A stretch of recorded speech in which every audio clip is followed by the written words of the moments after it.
friends. It's okay. Hello? Hello? Can you hear me now? A bit louder? There. Oh, I'm going to take this off. Oh, that's fine. Okay. Hi, everyone. Thank you for joining us for the last couple of days of Interactive. And if any of you are East Coasters like myself, thank you for sticking around in Austin and not trying to beat the blizzard. Today we're going to discuss how retail innovation is impacting the customer and consumer experience, specifically what brands are doing to better connect consumers using various data points. Right now there's just such a sheer voluminous amount of data on all fronts and all aspects, and I think the big challenge for retailers is trying to figure out how to use that data and extrapolate it to use it in new, innovative ways that really resonate for the consumer and that feels genuine. So today we're going to hear from some great panelists, starting with Fernando Vanderlei. He's the head of technology for Ancar Ivanhoe Shopping Mall Company, which is one of the top 5 malls in Brazil. He also leads Ancar Labs, an innovation initiative focused on technology. Then we have David Coulson, who's a partner at CI&T, focused on digital solutions. He specializes in helping clients establish and grow their digital footprint and has worked with several major brands, including American Express, Starbucks, and NBC Universal. And then over here, we have the lovely Garima Agarwal. She's the head of digital innovation and pathfinding at Kohl's, and she's previously led engineering teams at Samsung and Motorola. So just to start, with so many changes in how retailers are engaging consumers, how should they look to the future without spinning their wheels? How do you ensure that the user experience for your customers is in line with their wants and desires? Hi, everybody. Thank you for the opportunity to be here. We are one of the 5 biggest company of malls in Brazil, and we receive almost 200 million people in our malls by year. But it's about 6% of population of the US. But we know very little about these clients, these customers, because they have a relationship with our stores, with our retailers, not with us. And we have the strong belief that with technology, we can bring these clients to close to us. And we start an initiative called Ancar Labs. It's an initiative of IT area and marketing area and the CI&T. And we started to search tools to bring our clients close to us. And we started with Smart Canvas. Smart Canvas is a platform for sites that use machine learning. And it's very interesting because this platform personalizes information for each client that we have. Then we returned back to the old Wi-Fi, and we create a new infrastructure for Wi-Fi. And with CI&T, we developed a big data platform, and now we can collect a lot of information about our clients. We have about 2.5 million clients in our Wi-Fi base, and now you can have heat maps. You can use the Wi-Fi as a flow meter, and we can know where our client is inside our mall, and you collect a lot of information from them. And I think it's interesting because we hold a very old technology, and we collect a lot of information from our clients. Great, and I know David helped a lot in implementing a lot of those, so do you want to talk a little bit about your relationship? Sure. So CI&T and the team that was built around Ancar really worked with them in terms of where did we have a lot of data around the consumer, where could we impact the consumer the most, but as well as allowing for a very seamless experience. So as Fernando laid out for everyone, the relationship that they have is more of a partnership in that they are trying to set up these retail locations for success and to enable their growth, but to also create moments of capture or to be able to drive promotion or brand recognition or awareness of what's actually going on within the property. So in looking at that, instead of creating an app or building something that has a high education factor or download factor. It was actually about a little bit of retro tech or techtro and going to Wi-Fi because we knew that that's where consumers were already playing. It's where they were connecting. It's where they were wanting to get online and to get information.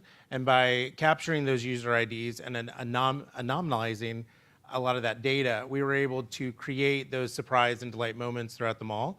But more importantly, create partner programs with retailers that then could drive interaction in a very seamless way. You know, we've all talked about a lot of frictionless experiences, and this was just one of those ways in that we want to do something innovative. We constantly want to keep that data flow, that feedback loop, but we want to allow consumers to go about their approach unencumbered and just to explore and to build their own journey while they're in the malls themselves. Great, and Garima, I know Kohl's is obviously a super huge retailer. One of my earliest moments as a consumer was going to the Kohl's in Columbus, Ohio with my family. It was always a very exciting day to get out and do that. You know, how are you trying to, maximize the experience for your consumers?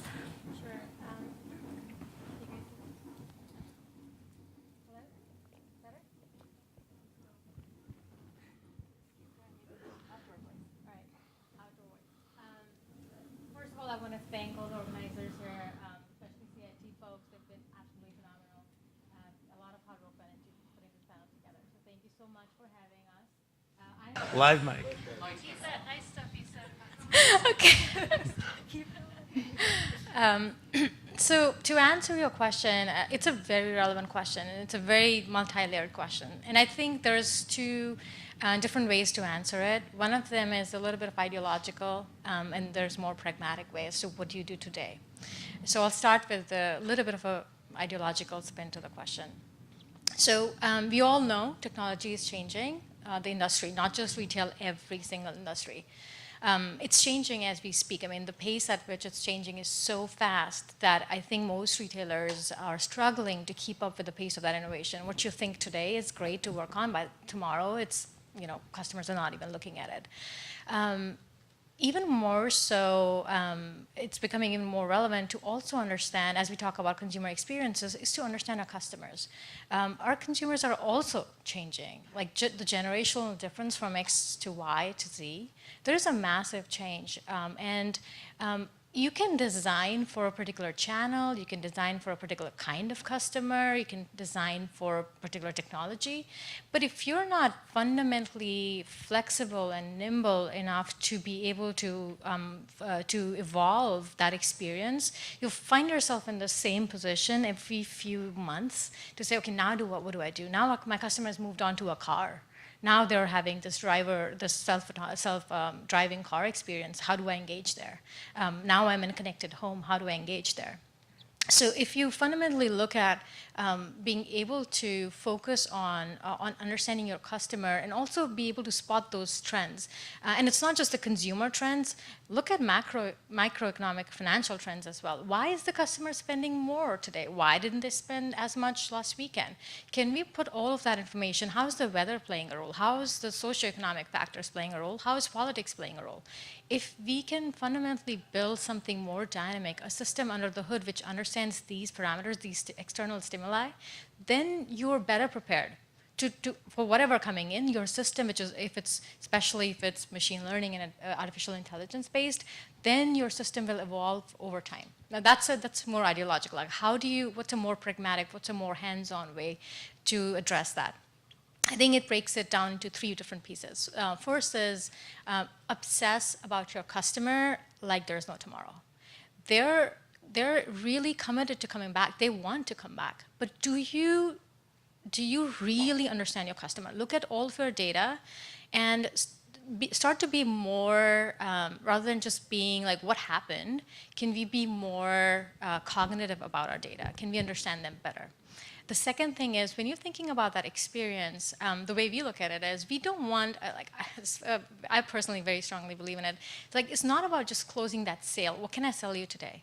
It's not about that. It's about building a long-term relationship. Like, if I were to talk about it in a technical term, I would probably say, like, you know how your sessions or your cookies, the time to live on that should be forever. Like, you're not looking to convert your customer just today, but you want them to come again. So you might not close that sale today, but if you really leave them with something, with an experience that was phenomenal, they will want to come back, not because they bought something from you today, but because they really enjoyed that time. So that's number two.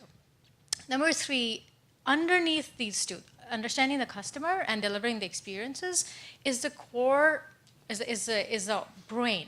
Okay, the brain, which should be built on machine learning and artificial intelligence, where they can understand, which understands voice, understands data, which understands image, text, video, even biometrics. Literally, in every sense of the word, you should be able to understand your customer in every possible way. When you have a system which is so dynamic, which is able to evolve based on all these stimulus, then you can adapt to changing weather, changing socioeconomic patterns as well. Great. And given how much technology and data and all the things you just spoke to, there are so many opportunities for retailers to be starting new programs, new strategies. What do you guys think are the most important opportunities that retailers are overlooking or missing? I think that we are a traditional company with traditional processes and traditional project management. And the experience with CI&T was fantastic because they use the Agile methodologies, Scrum and things like that. And we noticed that we can change completely the deliveries when we use this kind of methodology.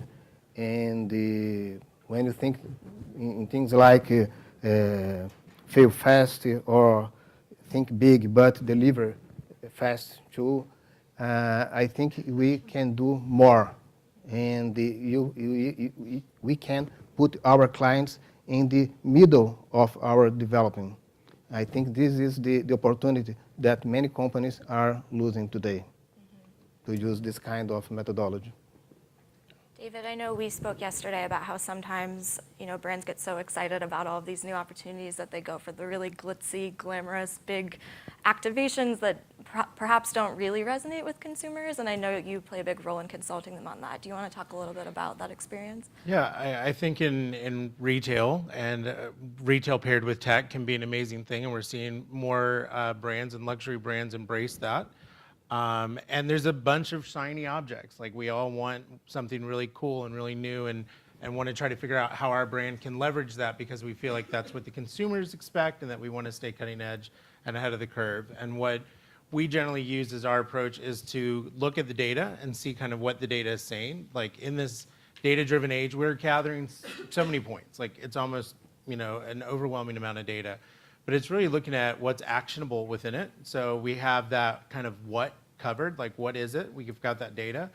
And CI&T really focuses on the so what. So what can we do with it? What is it, the story that it's telling us? And then the now what. So now that we know all of this, where do we take it? And how do we build something impactful in that? And so a lot of times it's vetting these shiny objects against the data that we currently have, taking that consumer approach first, making sure that what we're doing is extremely frictionless, because we want that very esoteric relationship to remain, kind of sanctified. So it's very fragile. We don't want to affect, we don't want to become that, we don't want our brands to become that kind of flash in a pan or be known for one use of tech. And so our approach is really looking at the data to understand how the consumers will engage with it, with the Agile methodology, to build a prototype or put something into market to learn fast, and then be able to augment or adjust our path accordingly. But as well as to work with a lot of our partners and brands to have them leverage some of the things that they see in retail or on location, and tell us kind of what works or what doesn't. Or as we were speaking about last night, that a lot of brands now have these incubators and labs in which they're able to have some understanding of that threshold of what their consumer will do. And so then CI&T can come in and actually develop some of these prototypes and iterate really rapidly to get a product into market to test against ones we already know. So I think telling us a little bit more about the approach that Kohl's has and in that incubator, and you mentioned labs as well, is a great parity for what we try to complement as well. Sure.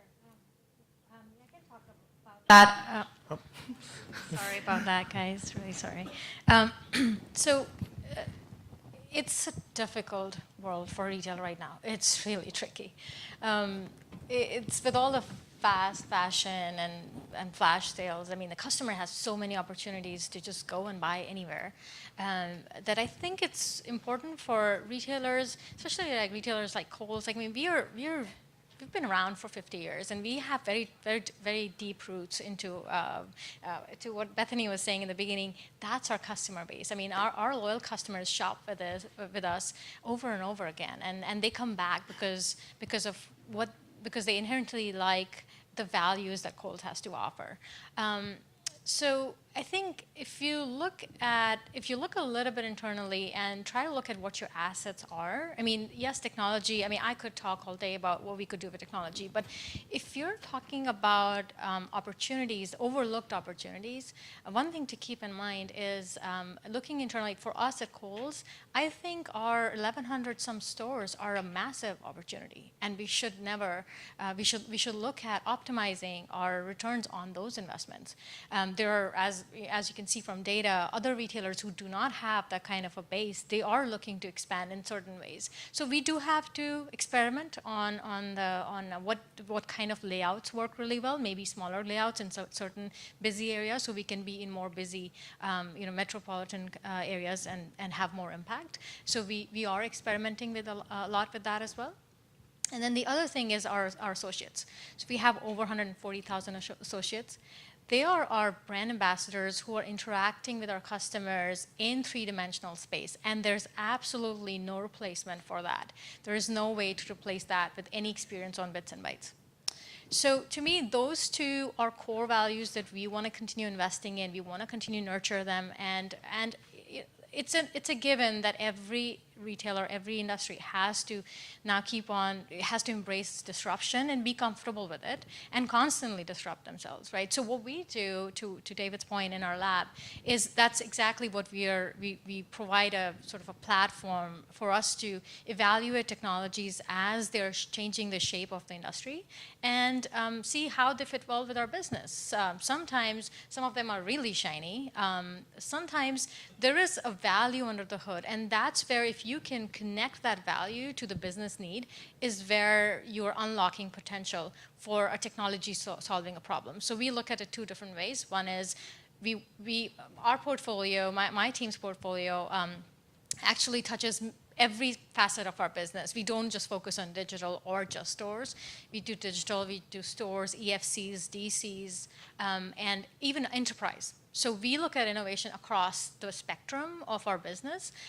So we also work with all these teams. So as part of this partnership, as this grows, we have such a large extended team that they come to us and say, well, this is a problem. How is the industry solving it?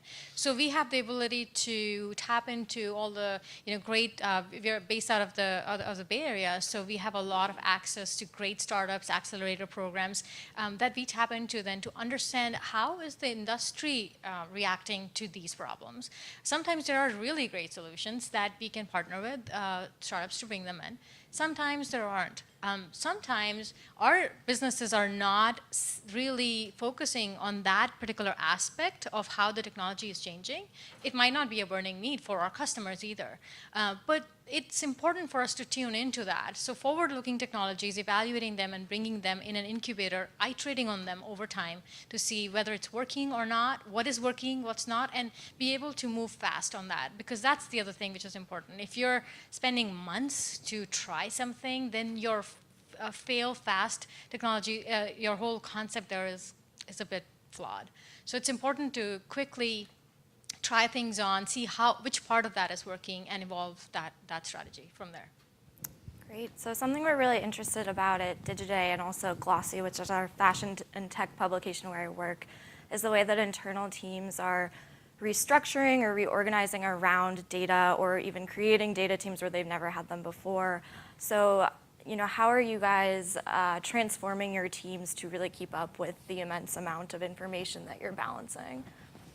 I think the challenge is no longer, the challenge of analytics is no longer a problem of tech. It's okay, so? Okay. It's a tech problem, but it's a problem to join the correct people to deal with this data. It's very hard to group this kind of people with this kind of skills. And the second problem is clean the data that we receive, because our systems have a lot of information that need to be cleaned, that need to be organized, and it's very hard to deal with this. We have been working in the last 2 years a lot with this, and we spend a lot of time cleaning the data and keeping only the good data. Yeah, and I think like the advice that we would impart is, in terms of becoming your own growth hackers, it's about, investing in those data scientists and people within the more advanced analytics realm, because when we're trying to move past this whole idea of click attribution within the online space and really dive deeper into the actual journeys that work. So it's around, investing in data science, investing in experiential design, really, combining all of your worlds and working with the right technology agencies or startups that are able to keep you agile and ahead of that curve, but that have the right mindset that can, at least, if you're not ready for machine learning, not everyone is, although it's amazing when it's working really well. It's about, how do I get there faster with some more prescriptive analytics, filling in a lot of my probabilistic data, and being able to create something more within the realm of marketing automation that allows you to always be on and always learning, but not being so driven by capturing data that you create a horrible experience for consumers. And that's where your design experience people come in to really vet what is that approach and what are we creating that keeps, again, that high esoteric feeling that people have from the brands that they follow and the brands that they shop at. And it's a journey worth sharing, that when we have a great experience, we share it, and that's kind of the behavior that we want to get at.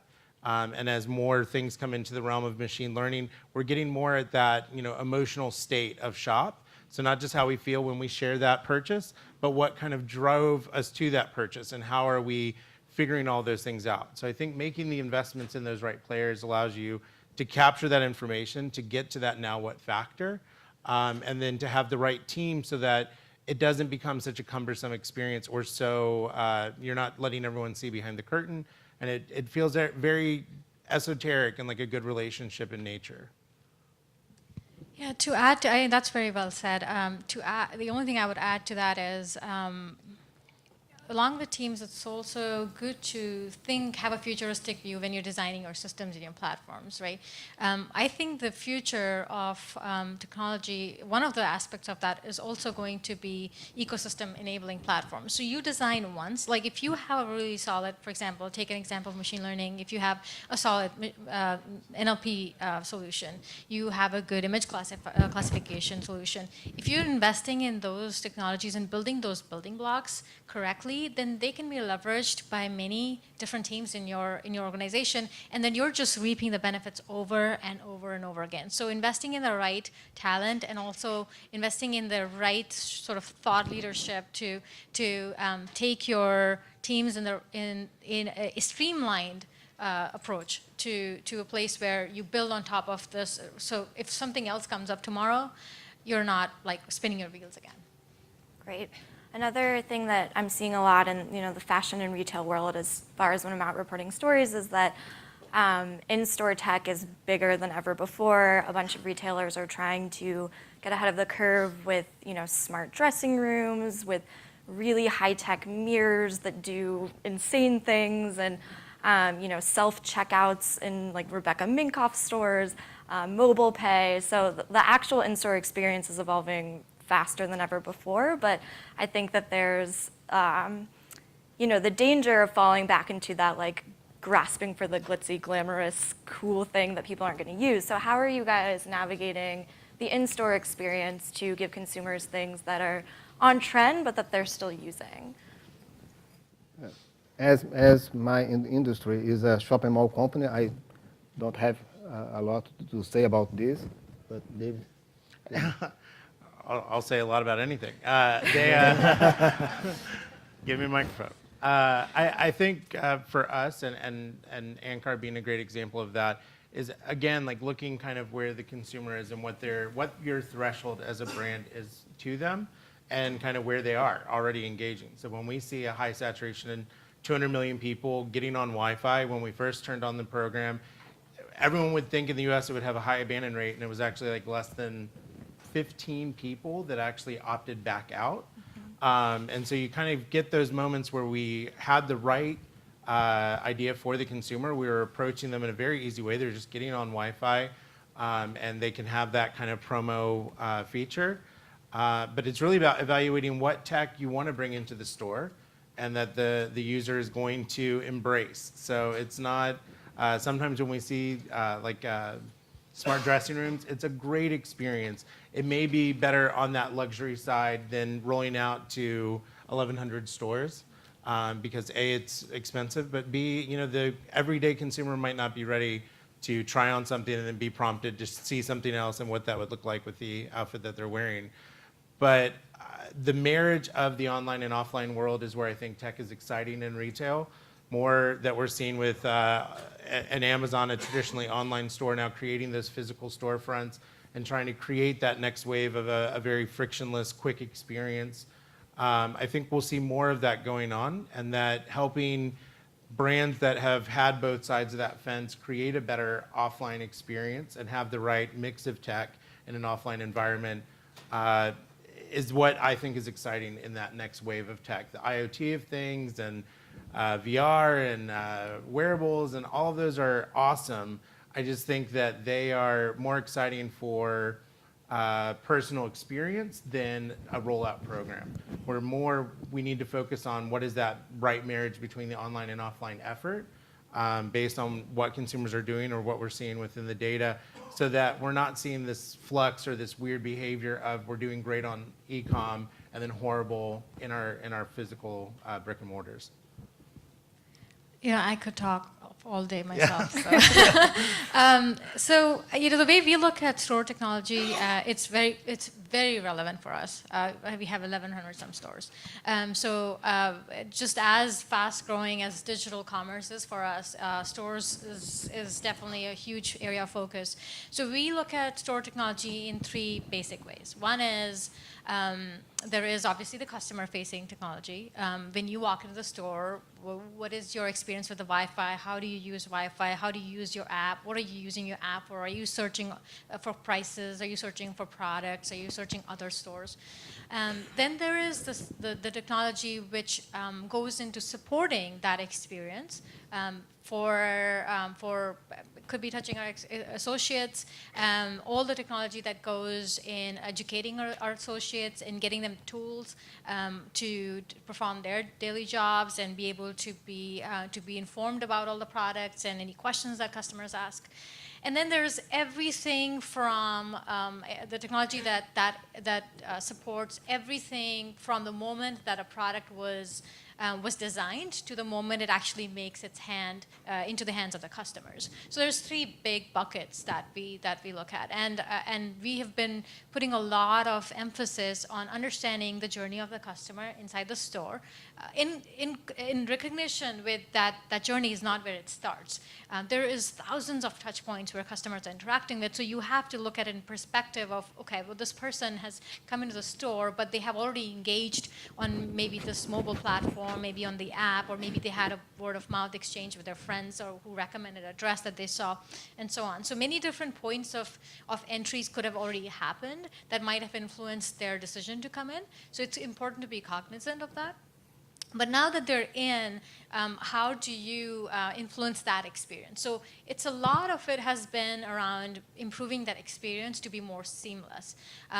Last year we released, 2015 actually, we launched Apple Pay, and we were the first retailer ever to have the private label card enabled in store and in app.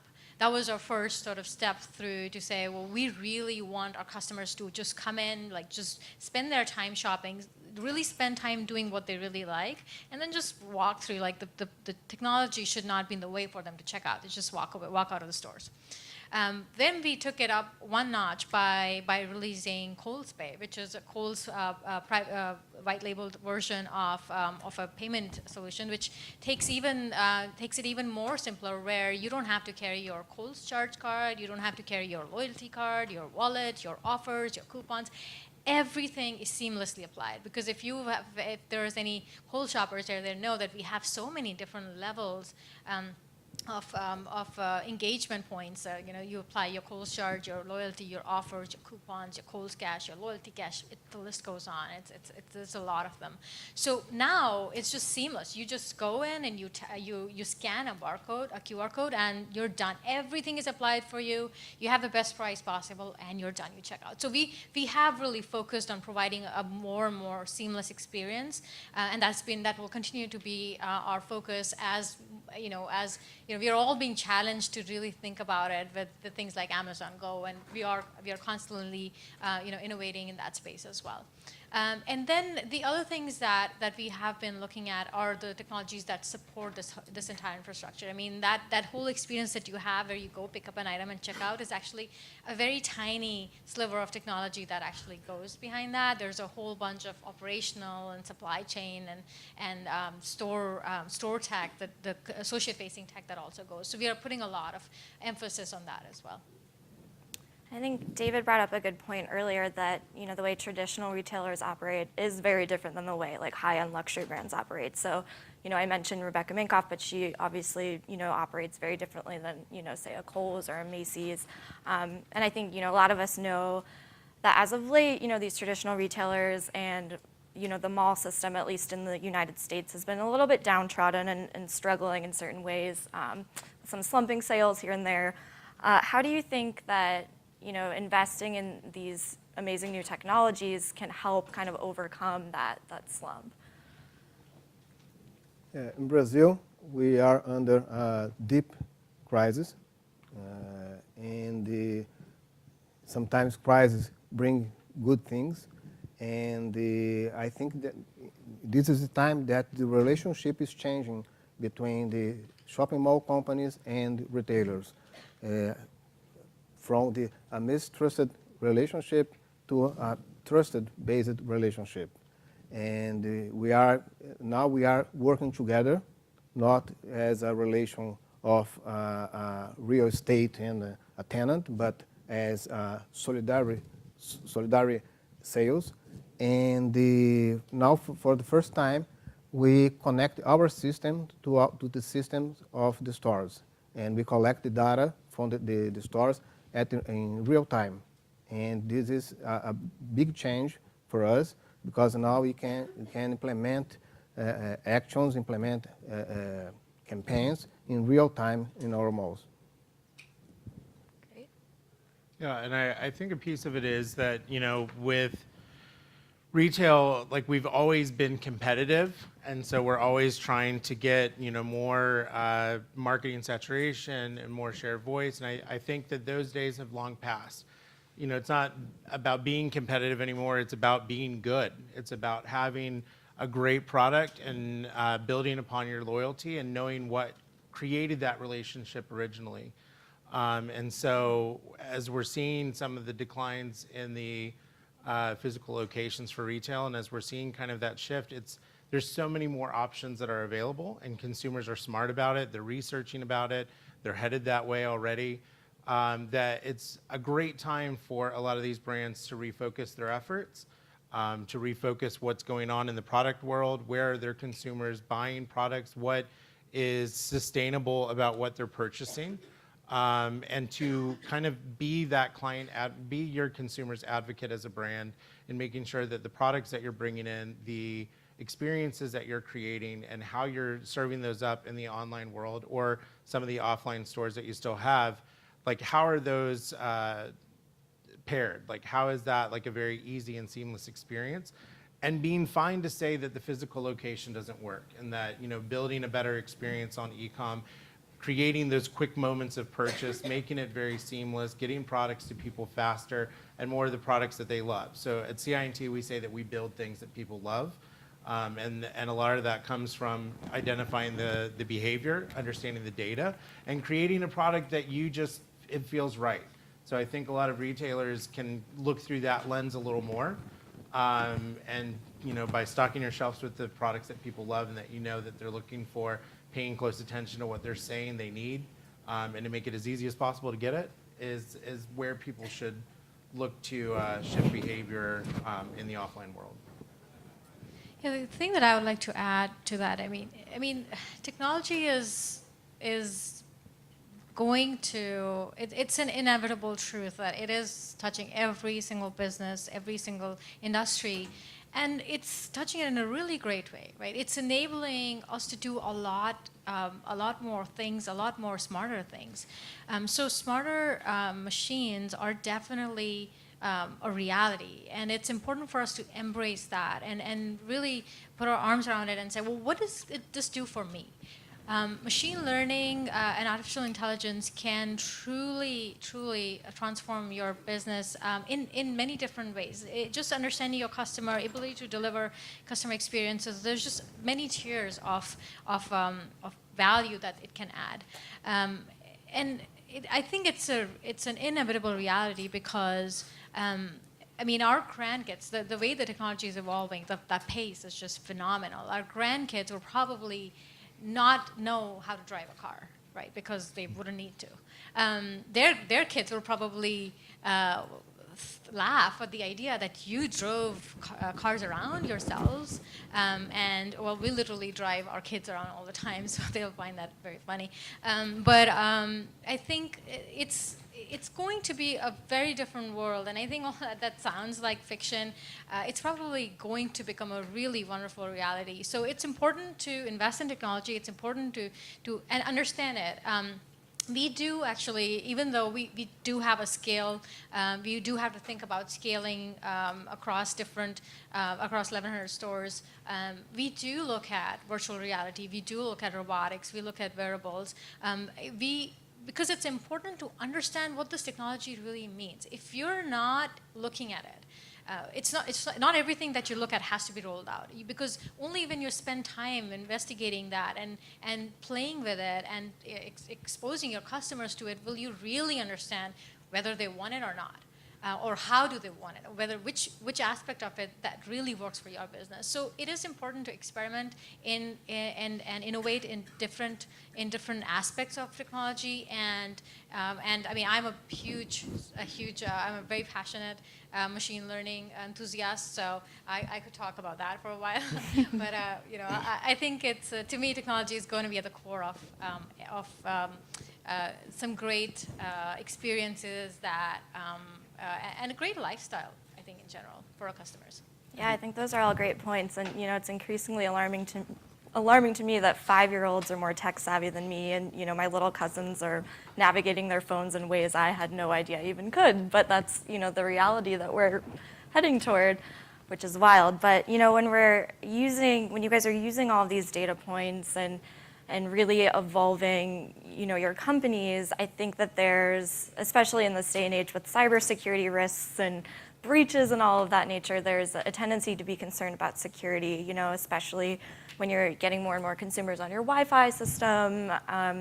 They're worried about how their information might be seen. So what are you doing to ensure the privacy of your consumers? The first thing is ask the clients if they want to share their profile or their information with us.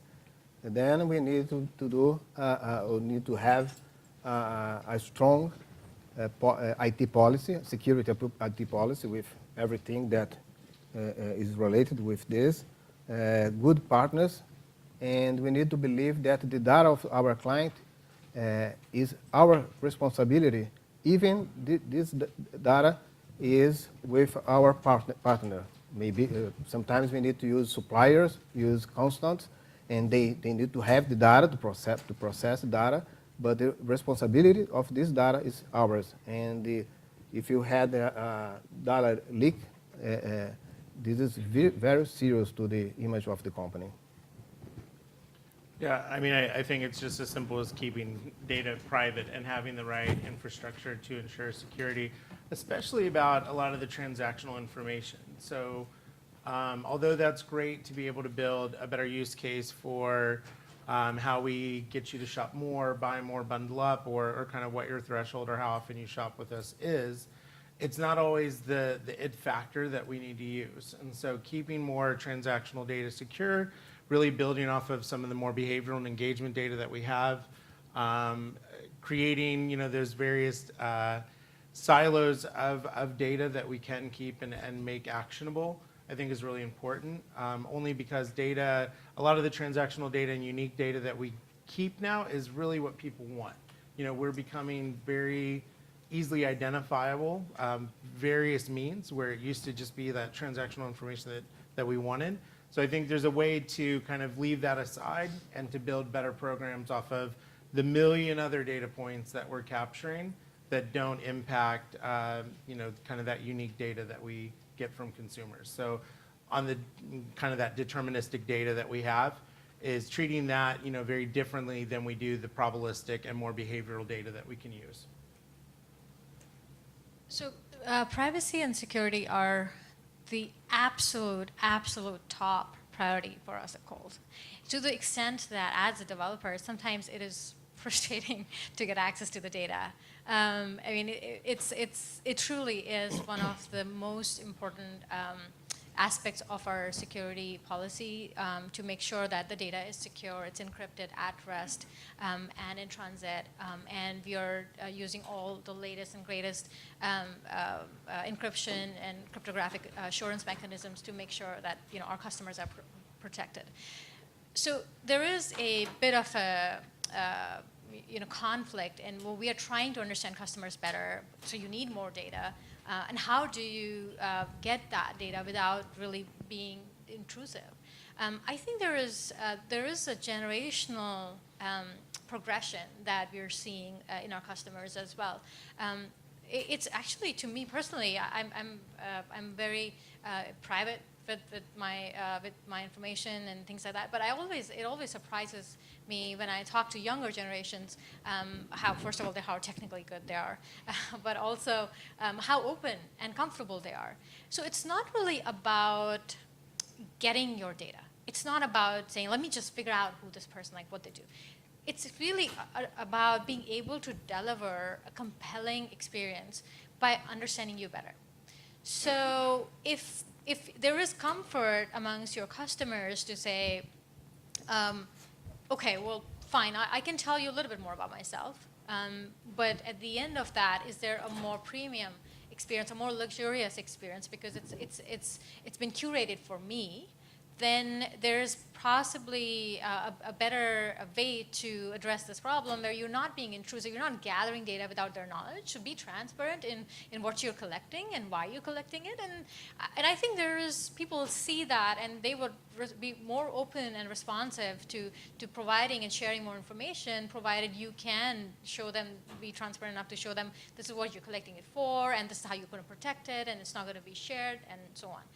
The other aspect, the machine learning-based aspect on this, is once you do have data from those folks who are comfortable with it, you could actually create models and generalize on those core personal features, those personal attributes of all of us as human beings, on what our strategies are on when we start to shop. I mean, it's just shopping. It's not really rocket science, right? It's what do we like to do? Some things we like to touch and feel and buy. Some things we like to see their reviews and buy. Sometimes I want to get my friend's perspective and so on. So there's only probably a few thousand features that you can translate every person's preferences to. So if we can use data to actually I mean, it's not minute amount of data, mind you. I'm talking like millions and millions of terabytes worth of data to understand, anonymize it. So you're not really looking at just one person and what they liked or what they did or why they did it, but you're really using the power of big data and machine learning to anonymize that, create these generalized personas and segments that you can then drill down and deliver an experience down to you, which is curated and really specialized, because we understood our customers in general better. So a little more, more to go up on the data, generalize it, but then fine tune it at that level and then bring it back down to your customers. That's one way to think about privacy and still deliver the same experience. So now that we've gone through several examples of the really cool and innovative things that you guys are doing, how do you foresee the future of consumer data analytics in, say, the next 3 to 4 years? And, how can retailers ensure the data they're capturing is really in line with the business strategy?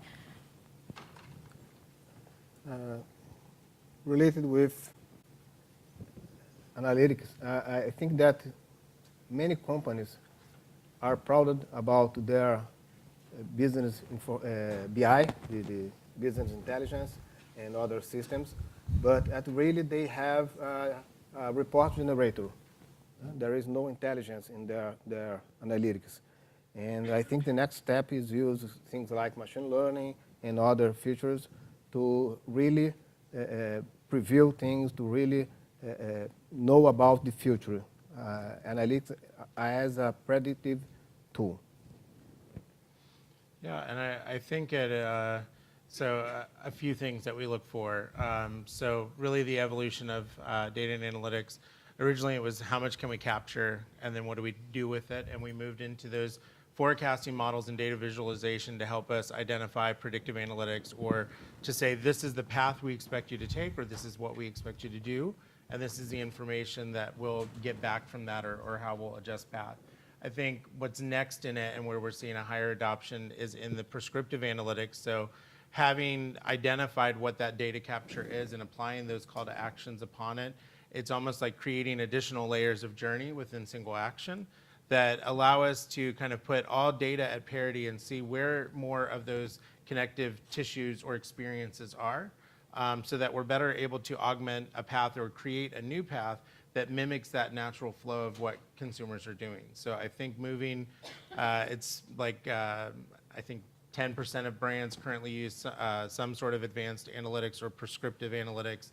And by 2020, it's supposed to be over like 53%. So I think being able to get there sooner and having your business set up for success is one part of the equation. I think also as we're seeing this kind of online, offline behavior within retailers and with consumers, for us and from CI&T's perspective, it's about also creating a culture and brand for success within the digital era. And so those kind of digital transformations and kind of top-down approaches allow for more fluid information to be shared, for us to be able to account for more of those experiences, and to be able to build a smarter experience around the consumer.